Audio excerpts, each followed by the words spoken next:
নমস্কার বন্ধুরা, আজকে নিয়ে এসেছি একটি ভিডিও। সেটা হলো হোম রেমেডিস, কী করে নিজেকে একটু সুন্দর করে রাখা যায় সেটাই বানিয়ে আপনারাও দেখুন। মধ্যে রেখে দিয়েছি।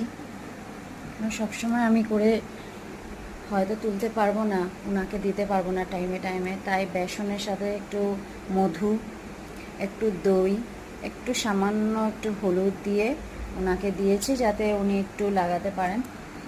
আমি অনেক সময় লাগিয়ে দিতে পারি, কিন্তু সব সময় আমি যেহেতু পারবো না, ওদেরকে স্কুলে পাঠানোর পর আমি একটু সামান্য ফ্রি হই, তারপরে আবার রান্নাবান্না থাকে, ঘর পরিষ্কার থাকে, তাই আমি ভাবলাম যে ওনাকে করে দিলে উনি একটু বসে বসে হয়তো লাগাতে পারবেন। অ্যাকচুয়ালি আমি লাগানোর কারণটা হলো, মার অনেক সময় কী হয়, মা সাবান দিয়ে ভালো করে ঘষাতে পারে না, তো আমি ভাবলাম যদি বেসনটা লাগিয়ে ওনার একটু ভালো হয়, সে কারণে এটা লাগানো। আচ্ছা, তাহলে আজকে ব্লগটা এখানেই শেষ করছি, মিনি ব্লগটা। টাটা।